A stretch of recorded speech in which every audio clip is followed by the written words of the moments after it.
11 policías armados entraron al condominio donde vivo para asesinarme. Por supuesto, la Procuraduría General de la República nunca hizo nada. Este grupo de narcopolicías, pero se quedan un montón de su gente incrustada en el gobierno de Enrique Peña Nieto y incluso en este gobierno de López Obrador. En los últimos 20 años lo he dedicado a investigar al crimen organizado, particularmente sus nexos con el poder. Yo creo que este hombre, que me parece un engañabobos, el caballo de Troya del crimen organizado, que llegó a México por la puerta de atrás, esto fue prácticamente matemático y podré realmente demostrarlo. Pero bueno. Eso es maquiavélico. ¿Dónde está el punto denominador común para hablar de paz? No hay manera de que haya paz si primero no hay verdad. Los países libres tienen que vivir en un contexto de verdad. Solo con verdad hay libertad. Anabel, qué gusto. Gracias por estar con nosotros. No, al contrario, muchas gracias. Gracias, Oye, Ricardo, gracias. Realmente estamos emocionados que estés aquí en la ciudad de León, Guanajuato. Estamos a nada de que presentes tu libro. Pero cuando estás fuera, dices, bueno, sí, sistema de protección a periodistas. Ya, todo el proceso para que tú estés con nosotros, y te lo agradecemos mucho, para Voces por la Paz y Periodismo por la Paz, es un infierno. Es decir, la coordinación, el documento, que tus escoltas estén coordinados con el lugar al que vas a destino. ¿Cómo lo vives? ¿Cómo lo sufres? Bueno, yo estoy bajo la protección del mecanismo desde el 2013, después de varios atentados de muerte en mi contra, y aún bajo el mecanismo tuve diversos atentados todavía. De hecho, el atentado más grave ocurrió cuando ya estaba bajo la protección del mecanismo en diciembre de 2013. Recuérdanos para el contexto. Que 11 policías armados entraron al condominio donde vivo para asesinarme. Estaban mis escoltas afuera, se los llevaron, los golpearon, los fueron a aventar lejos, entraron, desmantelaron todas las puertas, no rompieron ni una chapa, desmantelaron todas las rejas grandísimas, así como, no sé cómo lo hicieron, pero las quitaron, entraron a casas de vecinos porque no sabían, ninguna casa estaba numerada, entonces empezaron a entrar a casas de vecinos por las ventanas, los apuntaron, los cañonaron para que les dijeran dónde vivía yo. Finalmente entran a mi casa, yo no me encontraba y bueno, estuvieron amenazando a todos mis vecinos para saber de mí, ¿no? ¿Cómo supiste? ¿Tú investigaste cómo sucede? Porque finalmente... Hay todo un expediente abierto sobre eso, están los retratos hablados de las policías, están los testimonios de mis vecinos, están los testimonios de mis escoltas y, por supuesto, la Procuraduría General de la República nunca hizo nada. Estamos hablando del grupo de Genaro García Luna, que se quedó todavía incrustado en el poder. Se va García Luna, se va Luis Cárdenas Palomino, este grupo de narcopolicías, pero se quedan un montón de su gente incrustada en el gobierno de Enrique Peña Nieto y incluso en este gobierno de López Obrador. Tú tocas ya a García Luna, pues entramos con él. García Luna, tú fuiste la primera que estás denunciando con argumentos que pues traía un tema de corrupción, el vínculo con el crimen organizado. Termina cayendo el señor, pero vemos en tu libro, lo estaban leyendo, que López Obrador primero te aplaude porque dice que eres una mujer muy valiente por denunciarlo, porque finalmente se comprueba lo que tú has estado diciendo. Y por otro lado, cuando sale un libro que ya no le gusta porque habla de muchas cosas que no le gustan, ahora tú eres el diablo. ¿Cómo cambia eso? Bueno, antes que nada te voy a decir lo que no cambia. Luego platicamos de lo que cambia. Primero platicamos de lo que no cambia. Lo que no cambia soy yo como ciudadana, como mujer y como periodista. Yo llevo más de 30 años ejerciendo periodismo en México. En los últimos 20 años lo he dedicado a investigar al crimen organizado, particularmente sus nexos con el poder. Esto me ha llevado a desarrollar una metodología tan meticulosa y exacta que hoy está incluso siendo motivo de interés de diferentes centros de investigación de periodismo, de diferentes periódicos como el Washington Post, de diferentes grupos de organizaciones de periodismo de investigación. Es un modelo lo que estás logrando. Es un modelo lo que he logrado porque en décadas. Porque logré incluso penetrar, por ejemplo, al Cártel de Sinaloa, que es la organización criminal más importante del mundo, y poder desde ahí obtener información prácticamente en tiempo real, prácticamente ahora. Hoy en día lo puedo obtener de esa manera.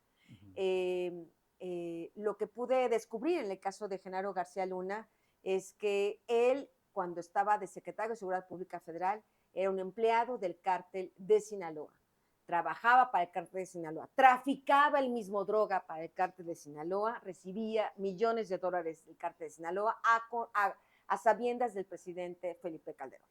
Otro de los casos importantes que he investigado es el de el exgobernador Tomás Yarrington, el exgobernador priista de Tomás Yarrington, Tomás Yarrington de Tamaulipas. Él apenas acababa de terminar su gobierno en 2004, comienzo a hacer una investigación periodística que publico en el libro Fin de Fiesta en Los Pinos, y ahí le dedico un capítulo donde revelo en 2006 que Tomás Yarrington era un narcogobernador que había trabajado al servicio del Cártel del Golfo, que incluso el Cártel del Golfo lo estuvo apoyando en toda su carrera política, primero como alcalde de Reynosa, etcétera, etcétera, hasta llegar a ser gobernador. E incluso hablo con nombre y apellido quién es la mujer, su pareja sentimental, que lo ayuda a traficar, a lavar dinero en Estados Unidos. Entonces eso tiene que estar plenamente documentado, porque tú no puedes sacar una información que no esté sustentada. Por supuesto. Tengo los testigos directos y tengo documentos que avalaban esas dos investigaciones, la de Yarrington y la de Genaro García Luna. Tan es así que los dos terminaron en prisión.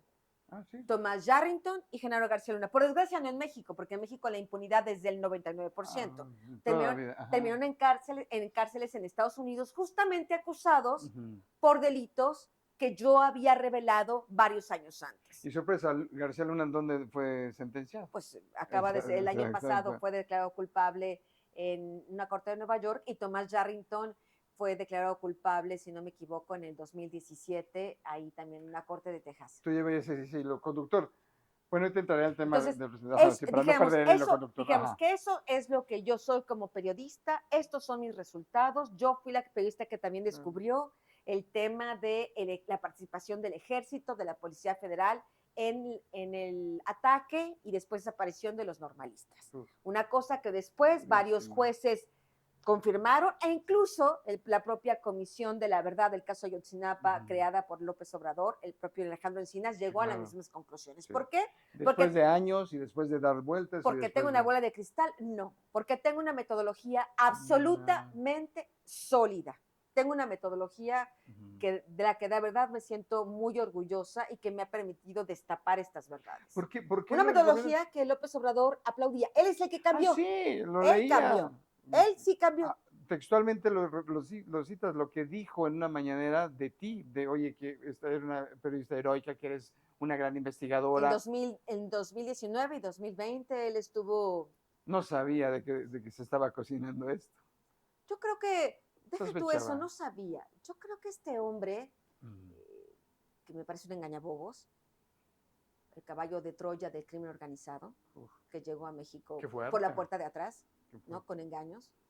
Es un hombre que ha domesticado a muchas personas, muchos intelectuales, muchos periodistas, muchos luchadores sociales, o con dinero o con loas, con alabanzas, como que él trata de ser como seductor, ¿no? Ven acá, cerca del poder, yo... Hubo acercamientos. A mí eso me importa un bledo. Yo creo que él pensaba, ¿no? Que era como de estos periodistas, ¿no? Que son como perros, ¿no? Sí, que se acomodan a los fieles, sexenios, ¿no? Vienen, se echan, ¿no? Se dejan abrazar y apapachar por el presidente. No muerdas, ¿no? Y no hacen nada, ¿no? Y pues no, se equivocó conmigo totalmente. Ahora, seguimos el hilo conductor. Tú has hablado de gobiernos de Calderón, de Peña Nieto. De Vicente Fox, de Fox, Calderón, Peña Nieto. Y ahora López Obrador. Entonces, ¿por qué? Sé que es la respuesta de ese lado, pero te lo pregunto a ti. ¿Por qué López Obrador está, pues hoy mismo, recientemente hablaba de ti en la mañanera, otra vez? O sea, ¿por qué está tan obsesionado con el tema como si fuera una lucha personal de ti hacia él cuando has estado sacando evidencias de por lo menos 4 sexenios? ¿Por qué? Porque tiene miedo. Pero no va a pasar nada. Tú en una entrevista que... No creo que no vaya a pasar nada. Es que en una entrevista que tú dabas... Lo mismo pensaba García Luna, no va a pasar nada. Pero te voy a decir una cosa, la entrevista que tú dabas, no recuerdo con quién, creo que con Adela, no me acuerdo, pero tú decías, a ver, esto mismo, es más, el primer ministro, no me recuerdo si era de Italia, saludando al jefe de la mafia italiana, o a la mamá del jefe de la mafia Le hubiera italiana costado el el cargo. cargo. Eso no va a pasar, es impensable. Y es como una ironía y es como una evidencia de aquí no pasa nada desde las altas cúpulas del poder. A ver, el problema que comentábamos al inicio es que estamos hablando de un país donde el 99% de los delitos son impunes. Pero en Estados Unidos, en lo que va del gobierno de López Obrador, han sido asesinadas más de 300,000 personas. Es la primera vez que la complicidad de un presidente con un cártel cuesta más vidas en Estados Unidos que en México. Siempre hemos estado aquí con Calderón, decenas de miles de muertos, con Enrique Peña Nieto, decenas de miles de muertos, con López Obrador ha roto el récord de los muertos en México, más de 180,000, casi 200,000 asesinados. Pero él argumenta que la estadística va a la baja, pero los números siguen siendo altísimos. Exacto. El punto es que en Estados Unidos, durante el periodo de López Obrador, han muerto más de 300,000 personas a causa del fentanilo que trafica el cártel amigo, el cártel benefactor, el cártel que se asoció con López Obrador para llegar a la presidencia de la República. Y Estados Unidos dice, no lo voy a permitir. No lo van a permitir. Tu primer capítulo, Zombilandia, ¿cómo se llama? Sí. Zombilandia, es brutal la descripción. Realmente, aunque sabemos que existen, cuando lo describes tan vívidamente, dices, no entiendes esa realidad hasta que lo ves como más claro. Qué fuerte. Tú estuviste ahí, lo caminaste con mucho miedo, imagino, en Filadelfia, ¿no? Sí, Filadelfia. Sí, en el barrio de Kensington. El gobierno de Estados Unidos entonces está muy claro de que no quiere eso porque le está costando muchas muertes a su gente. Sí, porque además estamos hablando que la gran mayoría de las personas que están muriendo por este fentanilo mal fabricado por el cártel de Sinaloa está matando personas allá por sobredosis. La gran mayoría son jóvenes y la inmensa mayoría son de raza blanca. Es decir, esto está generando realmente un foco de alerta grandísimo y está teniendo un costo político para el gobierno de Estados Unidos y de la propia sociedad. ¿Y tú por qué no haces nada? Por eso tienen que actuar. O sea, la guerra en este momento de Estados Unidos no es solo contra los chapitos, no es solo contra el Mayo Zambada, no es solo contra el Nini o con esos traficantes de droga. También, de acuerdo a la propia acusación penal que tienen los chapitos en Nueva York y en Chicago, están en contra, están persiguiendo, van a perseguir, están persiguiendo, están acumulando pruebas en contra de sus protectores. Y uno de los grandísimos protectores de esta organización criminal es el presidente Andrés Manuel López Obrador y varios gobernadores de Morena. Así de claro. Entonces, ¿tú estás convencida de que sí va a pasar? Como tú decías hace unos minutos, Luna decía no va a pasar nada y ya está pasando. ¿Tú sí crees que puede ser llamado a cuentas en la justicia de Estados Unidos López Obrador en el corto plazo? Yo pienso que tarde que temprano sí. ¿Sí? Él, Morena, su sistema de gobierno y varios gobernadores morenos. Estados Unidos no es la madre de la caridad y también negocian los tiempos políticos. Entonces, en algunos momentos se ha hablado de que se detienen las investigaciones cuando llegan procesos electorales. Ya pasó el 2 de junio. ¿Cómo ves este mapa con la nueva estructura? Porque ya tenemos nuevas piezas que son digno de platicar en este sentido. García Harfuch ya está designado como el responsable de la seguridad de este país para los próximos 6 años. ¿Qué opinas? Bueno, ahí es parte de lo que yo planteo en el libro, de que México lo que ha vivido en las últimas décadas es un sistema criminal que se creó en el monopolio del poder político del PRI. Desde los 70s, 80s, 90s, este sistema criminal fue conformado por priistas, por empresarios, por miembros del crimen organizado, por jerarcas católicos, por diferentes actores que le entregaron, dijéramos, empezaron a convivir con estos carteles de la droga. Cuando llega la supuesta transición con Vicente Fox, tal transición nunca pasó. Aunque hubo un cambio de partido político, nunca cambió el sistema criminal. Tampoco cambió con Felipe Calderón, no cambió con Enrique Peña Nieto y no ha cambiado con Andrés Manuel López Obrador. ¿Por qué Andrés Manuel López Obrador? Aunque durante sus años de campaña, sus 3 campañas presidenciales, prometió acabar con la mafia en el poder, meter a la cárcel a no sé cuántos, hacer realmente un ajuste de cuentas, que fueran a la cárcel los corruptos, etcétera, etcétera. ¿Por qué no metió a la cárcel a nadie? ni a Al mismo Peña Salinas, Nieto, ni ¿no? a Peña Nieto, ni a Calderón, que bueno, Habla de lo Calderón. insulta y le dice y lo acusa de narcotraficante, Aparte pero Calderón y García Luna, por ¿por qué no favor. los ha metido a la cárcel? Él no fue el que metió a la cárcel a García Luna, tenemos que Ah, no, recordar. no, sí, Fue me el gobierno queda de claro. Estados Unidos. Ah, no, sí, sí. ¿Por qué? Porque él es parte de ese sistema criminal. Mm. Porque podemos ser parte del sistema criminal y podemos no caernos bien, pero no nos vamos a dinamitar entre nosotros mismos. Ahora, lo que pasa en otros estados. Esa es la misma razón por la cual Felipe Calderón, aunque en 2006 supo que la campaña de la presidencia de López Obrador. López Obrador estaba financiada por el cártel de Sinaloa, no hizo nada al respecto. Por esa razón. Ahora, ¿qué opinas de los estados como Guanajuato, que son los pocos bastiones que quedan de partidos distintos al de la Cuarta Transformación? Nos queda claro que la Cuarta Transformación arrasó lo que pasó en las elecciones y eso es brutalmente evidente. Podemos hablar de la crisis de las instituciones, lo que tú me digas, pero hoy por hoy son pocos bastiones y en esos Guanajuato hoy por hoy tiene unas estadísticas muy fuertes con relación a homicidios dolosos, por ejemplo. ¿Qué vínculo puede haber de la federación o de estas relaciones que tú mencionas con grupos criminales con lo que pasa en estados que no son partidos afiliados a López Obrador? Bueno, antes que nada habría que decir y puntualizar que no es verdad que Morena arrasó en las elecciones presidenciales ni en las elecciones que ocurrieron el 2 de junio. Lo que arrasó fue el crimen organizado, coludido con Morena.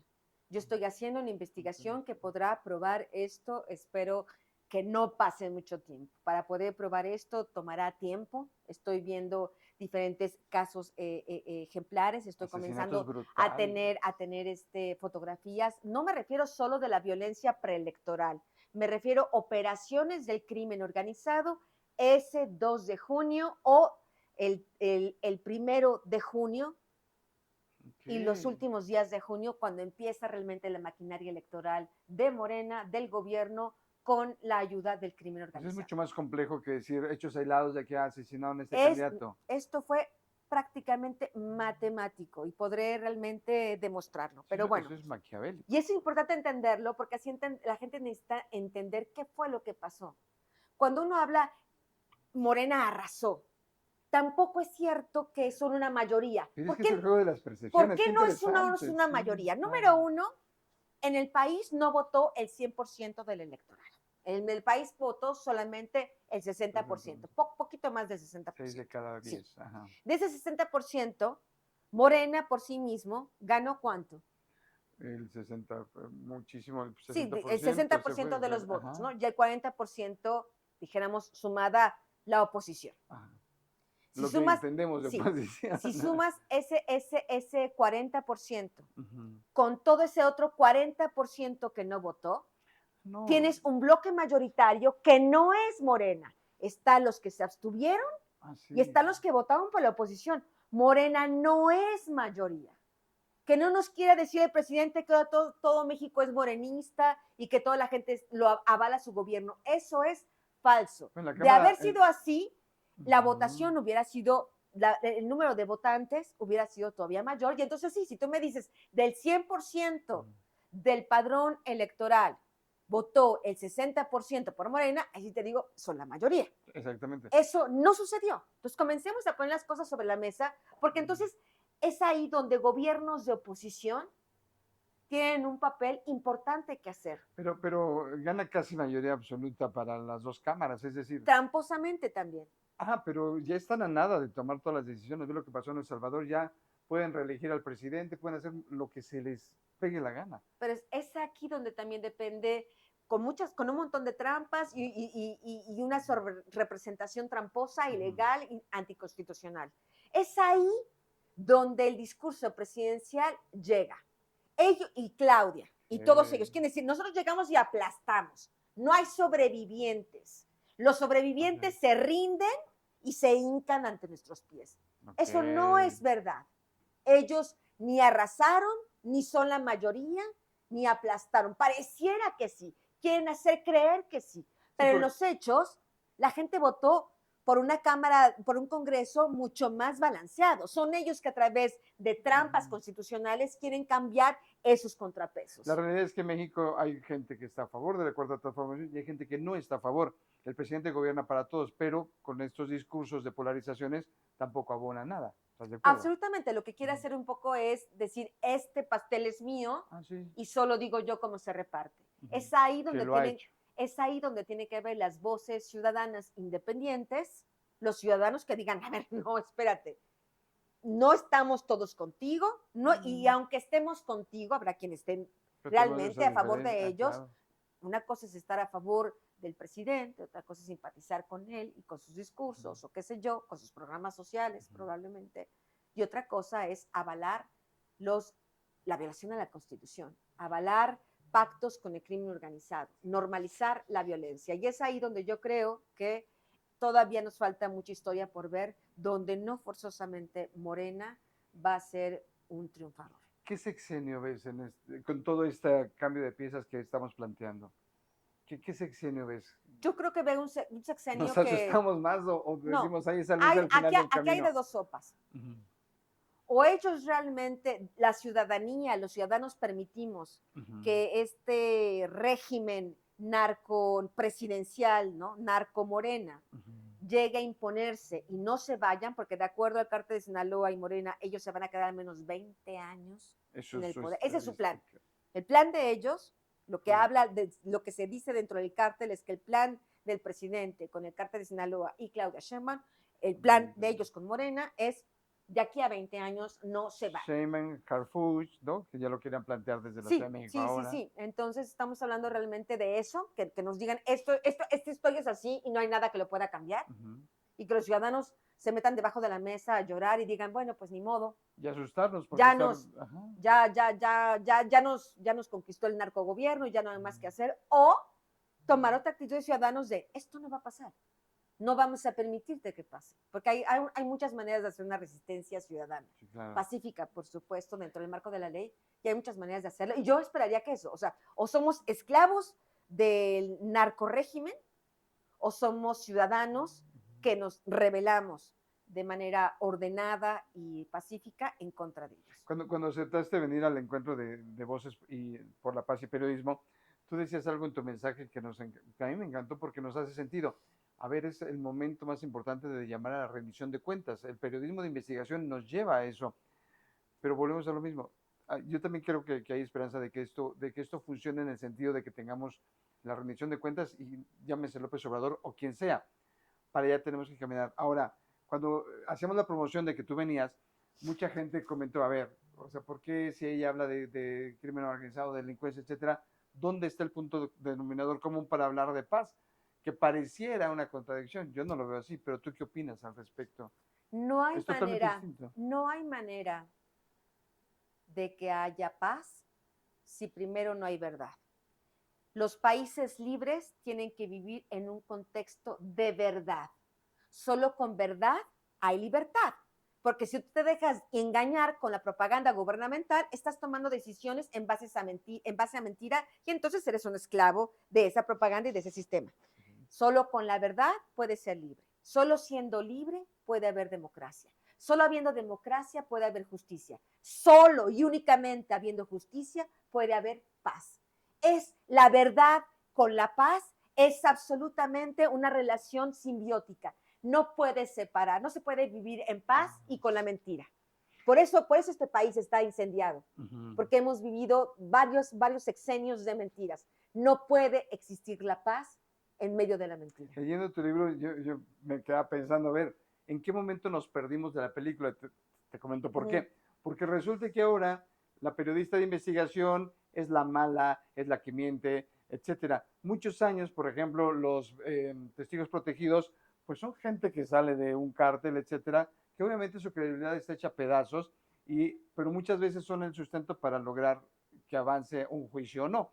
En ese sentido, es mi punto de vista, cuando le conviene a un presidente o un expresidente que esos testigos sí funcionan porque afectan los intereses del contrario, sí está bien. Cuando no es así, entonces resulta que no hay que creer en ellos. Finalmente, entonces, ¿en qué plataforma nos paramos para construir esas investigaciones, no solo las periodísticas, sino que lleguen a estos juicios como el de García Luna que estamos Bueno, platicando. número uno, tenemos que distinguir el sistema de testigos protegidos que ha existido en México, que es un sistema distorsionado, que no ha funcionado, que ha fracasado. Y por otro lado, un sistema de testigos protegidos que sí ha funcionado en Estados Unidos, no solo en casos de corrupción o de carteles mexicanos, sino en función de un montón de otro tipo de delitos donde han funcionado este sistema de testigos protegidos y donde los testigos protegidos hablan, confiesan, y no inmediatamente de ahí se abren expedientes criminales, no. O sea, no Las lo toman como agencias, verdad. las agencias, el FBI, la DEA, otros, comienzan a investigar si lo que está diciendo este testigo es verdad. Si el testigo mintió, se refundirá para toda su vida en la cárcel. Nada de que, ay, no te preocupes, cuate. No pasa Aquí, nada. tú dime lo que yo quiero escuchar y ya, te saco inmediatamente de la cárcel.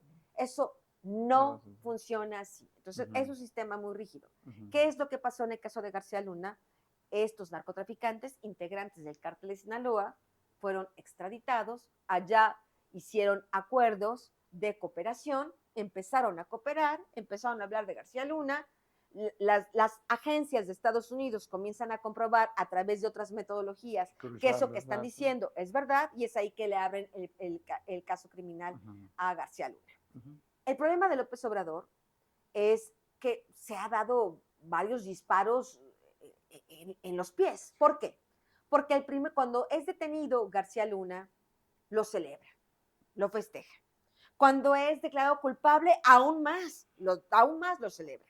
El problema es que los mismos testigos que declararon contra García Luna de haber recibido dinero del cártel de Sinaloa son los mismos que declararon contra López Obrador de haber recibido el dinero de ellos mismos. Entonces, dicen la verdad con García Luna, pero mienten en su caso. Es ahí pues donde López Obrador no sabe ni esconderse, por eso está preocupado. Hay una línea, una ventana donde veo muchos cuestionamientos hacia ti de que es que no dice que López Obrador, no hay una foto que diga que López Obrador recibió dinero, o sea, no hay fotos. Mucho. A ver, claro, en el caso de García Luna, eso muchos periodistas y muchos medios de comunicación que durante años defendieron a García Luna, lo mismo decían.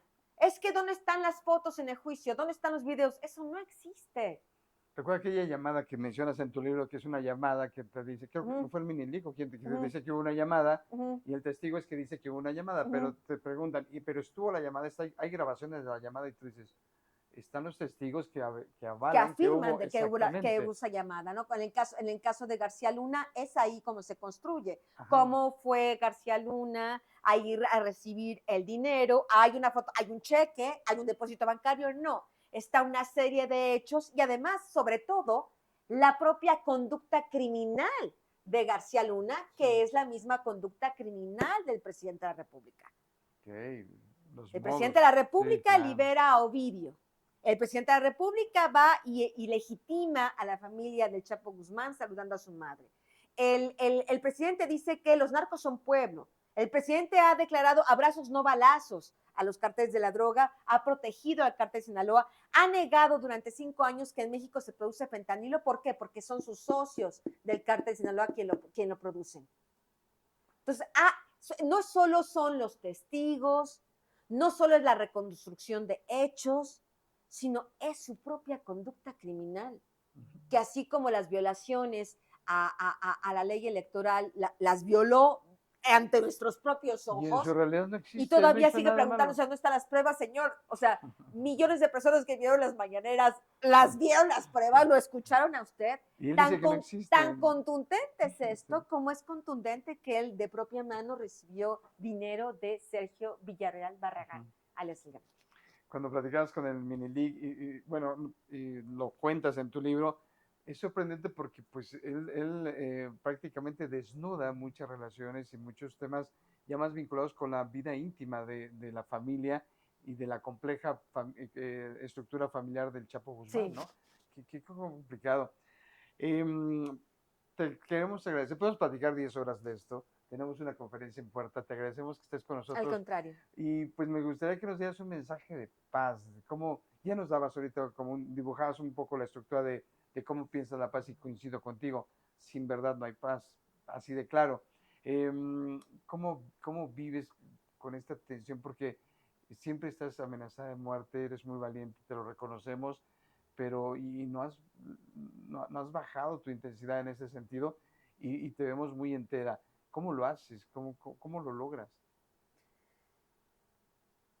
Cuando yo hago este tipo de investigaciones periodísticas, desde las de Fox, Yarrington, todos los funcionarios El Toallas públicos Gate que he también. denunciado por Ujú. corruptelas o por sus vínculos con el crimen organizado, yo no publico nada si no estoy un 1000% Seguro. segura de lo que estoy O hablando. sea, no un 100%, un 1000. O Yo sea, no tus tengo, filtros internos yo son gigantescos. cuando publiqué lo de García Luna, aunque García Luna lo negaba, no olvidemos, o sea, Ah, no, sí.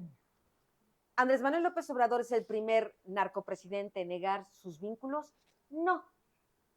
Todos los funcionarios públicos a quienes he revelado que tienen vínculos con la delincuencia organizada, ninguno ha dicho, ay, Ana Hernández tiene razón, por favor llévenme a la cárcel. Nadie hace eso. Esta negación es normal, dijéramos, en este sistema criminal es habitual, no me sorprende, ¿no? Y mi lucha y mi convicción y mi mantenerme en pie y continuar hablando de esto con toda franqueza y apertura es porque esa es la verdad. Y habrá más verdades sobre López Obrador, porque quienes él esperaba que iban a mantener su secreto para siempre, Está, están dispuestos a hablar públicamente. es impresionante. Porfirio Muñoz Ledo lo dijo antes de morir, que era un narcoestado. ¿Es un narcoestado México, en tu punto de vista? Vivimos, yo pienso, en una especie de narcocracia funcional. Es un país, no de ahorita, porque tenemos también Sí, que sí, acotar sí. esto. No todo es esta parte. Ojalá solo hubiera nacido este problema ahorita, porque entonces dijéramos, es un breve tiempo, todavía se puede revertir fácilmente. No, estamos hablando de décadas de este sistema criminal, décadas donde se ha ido gestando y consolidando. Hoy estamos, dijéramos, en uno de los puntos más altos, más culminantes de esta narcocracia funcional. Y digo funcional porque al nivel de muertos, el nivel de delincuencia, el nivel de desaparecidos, el nivel de feminicidios, el nivel de periodistas muertos, es increíble que todavía todos los días nos sigamos levantando, yendo a trabajar. Creyendo en esto. Donde Creyendo que iba a todavía mejorar todo, existen los bancos, donde todavía existen algunas actividades económicas, o sea, por eso le llama una narcocracia funcional, pero que está llegando también a un momento límite. Sí, no podemos seguir así, ¿no? Donde estamos ya a punto totalmente de fracturarse. Esto está detenido con hilos. Anabel, qué gusto, qué gusto. Pues algo más que desees agregar, te digo, nos aventamos 3 horas sin problema, pero algo más que desees agregar. A los ciudadanos nos corresponde hacer algo al respecto. Si nosotros dejamos que los integrantes de esta narcocracia sean los que tomen las decisiones, esto nunca va a acabar. Es momento que los ciudadanos realmente tomemos las decisiones y exijamos, incluso aunque la gente no haya votado mayoritariamente por ella, porque es verdad, la gente no votó, los mexicanos no votaron mayoritariamente por Claudia Sheinbaum. Ella, dijéramos, representa la minoría más grande, eso es verdad, ella representa la minoría más grande. Esta minoría más grande, la mayoría, debe hacerle ver que tiene que hacer las cosas bien. O Claudia Sheinbaum rompe con sus nexos de complicidad con López Obrador y el cártel de Sinaloa, o que la sociedad se lo reclame. A tiempo, no al final del sexenio, a tiempo. Con eso nos quedamos. Anabel, qué gusto platicar contigo y pues sabemos que la conferencia va a estar brutal y vamos para allá. Te agradezco mucho. Gracias.